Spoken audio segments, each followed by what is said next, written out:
Hello, this is Duncan from the Gamescast. This is a Let's Play of MiniMetro, as you can see. Now, if you listened to episode number 101 of our show, the Gamescast, then you would have heard myself and Phil going absolutely gaga over this game. And we thought we just had to do this to try and make you understand, if you've not seen it already or tried it yourself, exactly what it's all about. So you understand this. Now, it's by a company called Dinosaur Polo Club. Love that name. Two guys who run it, and they've managed to produce this fantastic game. Hopefully, I'll do it some justice. But let's just dive straight in and show you what it's all about. So the basics of the game is that you have to plan the route for a underground network of trains connected to stations. Now, the stations are all different shapes, and you have passengers of the same shapes who want to get to those stations. Now, you'll see here we've currently got London, Paris and New York City opened up, and I've tried all of them. As you can tell by the scores here, New York, not so bad. Paris, pretty poor. London, okay, I get this one quite well. I've not managed to beat this yet. I did that about a week ago, so I'm not actually going to try and beat that, because that takes about 40 minutes for me to get to that point, and that's going to be a very boring video. So what we're going to do is the one that I suck at, which is Paris. This is either making an entertaining video or a really bad video. Click on the leaderboard. So you'll see that Phil is actually much better than me at this, and many more people are much better than me at this map, and I'm on 4,361 out of all the players of this. Managed to do 2% of it so far. Phil's done 12%, so I've got a big marker to beat here. I might do on this Let's Play, you never know. But let's see. So, let's just go in, and we'll see what it's all about. All very slick, all very nice. So, we have 3 stations. Now, down here, I have 3 trains, and I have 3 lines I can currently use. The total number of lines you can use is these dots down here, and the grey ones I cannot use yet. They become available if you get them at the end of a week. That'll make more sense when I get to the end of the first week. So I've got 3 trains, I've got no carriages I can use, and I've got 4 tunnels that I can use to connect stations. Now you'll see those 3 stations are already getting passengers. So I'm going to click, I'll ignore where it's telling me to start. Click on there, that will start a yellow line. I can connect all of them up. And in fact, yeah, we'll go over there as well. We'll keep just one single line. So that's my first line starting. My train appears automatically. That's already taking passengers around. Then down here, in the bottom right, you'll see where all the passenger totals end up appearing. Now, the theory is to move everyone around where they want to be in the most orderly fashion. That's how you get a high score in this. Now, I have got 2 other trains available and 2 more lines. So I'm actually going to bring those into place straight away. I wouldn't normally do this, but for the sake of this, I'm going to. So I'm going to start here. Now, as with any underground system, you can, of course, link up stations, link up lines through one station, which is what I've just done there. And I get the train starting automatically. So each train can carry 6 shapes of any shape type. All that matters is, what can that shape get to on that line? Can it connect to a different line to get to the shape it needs to? Now, as this progresses, you'll start to see different shapes from the triangle, circle and square appear. And whatever stations you've got, you'll always find, I'm just going to do this, you'll always find that there are plenty of circle ones, some triangles, a few squares, and then some other shapes pop in as we go through the game. And it all starts to get a little bit chaotic. So let's link those up. So I've still got just my 2 trains working here. Not going too bad.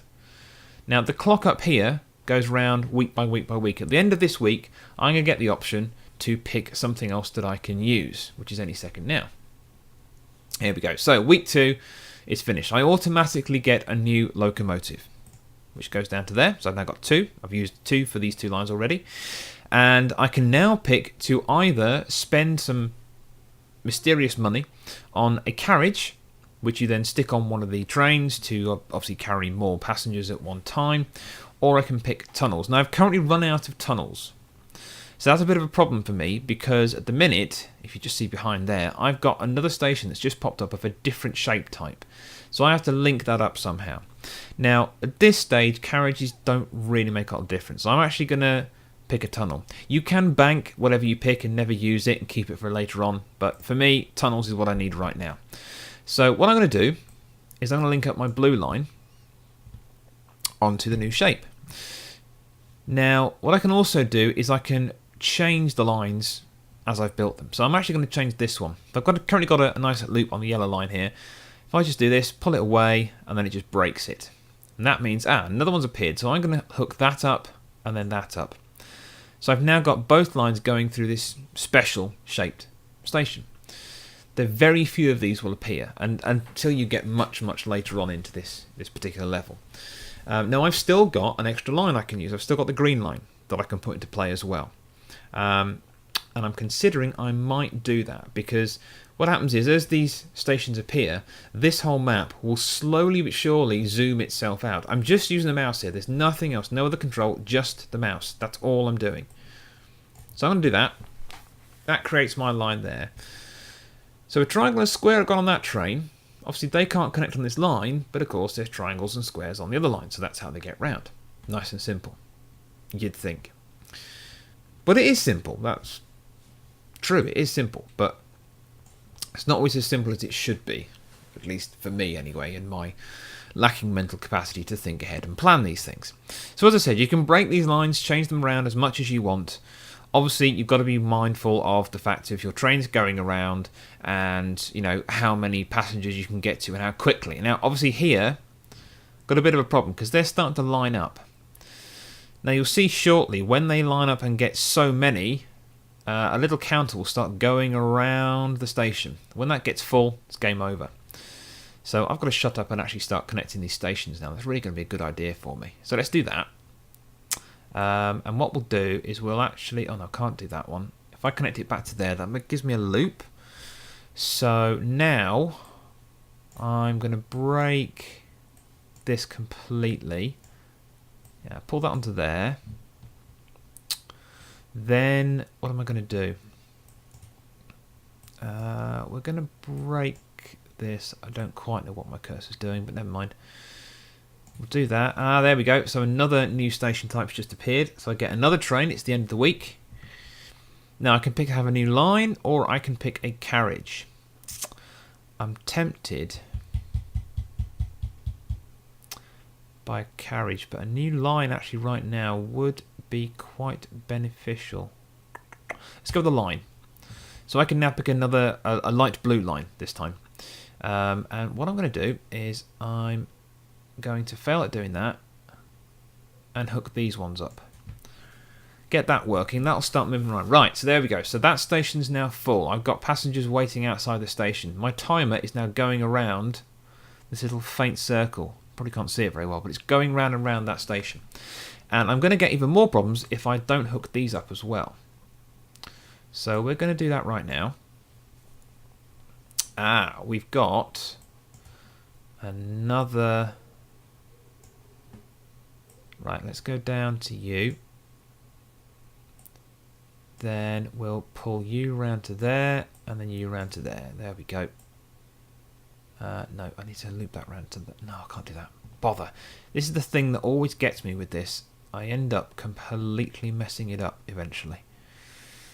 Now, I've used my line, so let's go over here, then over here, then over here. And yeah, that should do. Now I'm getting a problem there, so I've got a bit of a bottleneck. So now I need to work out how I'm going to get rid of this bottleneck. Now one way is to stick another train on the line, which I'm actually going to do. And I'm going to start him at that end. And we're going to hook you up to there. We're going to pull you out the way, and out the way, and out the way. And this is the sneaky thing in this game. There are so many strategies you can potentially use, but the trick is not to get your lines too long, which is exactly what I've just done here. So this station's working out alright, because I've got 3 trains going across it. I'm very quickly going to come a cropper here. So there you go. So that station now hasn't got passengers waiting outside. So the time is going backwards. This one's got a huge problem now. I've got a massive bottleneck created by this station. So I have to try and fix this somehow. Which means, where's my square? My square is over there. And they're all squares. So I've got a locomotive. At the end of the week, we'll pick a new line. We'll go like that. We'll go like that. We won't go like that. Bother, that's not going to work out then. We'll go across here. And we'll go down to there. Now, my green line, as you can see, is actually about to completely finish me. And I've got nothing I can do. I've got no extra trains. No extra lines. Yeah, we're in trouble here. This is going to end very soon. But the thing with this game, yeah, it's going to end me there. I'm not going to get around to that one quick enough. Unless that train's going to catch something. No. Oh, damn it. Good lord. I'm really bad at Paris. Really so bad at Paris. But that's basically MiniMetro in a few minutes. Now, games can last this long. They can last for much, much, much, much longer. Like I said, the London one, I think I was on it for about 35, 40 minutes in the end. It's just a simple amount of fun. I've probably not done it justice, but hopefully I've tried to explain it that makes more sense. Hope you've enjoyed it. If you have, a like, rating, favourite, share it. That'd be really amazing. Yeah, there we go. That's MiniMetro. Go and try it now. It is only $4.99, and it is really, really, really worth that money, honestly. They are in alpha stage. It's on Steam at the moment as well. They're in alpha stage, so it's on Greenlight. Go and Greenlight it. Get that game. Pick it up. Support them. They're well worth it. That's been it for MiniMetro. Hope you've enjoyed. We'll see you again on another Let's Play very soon. Ta-da!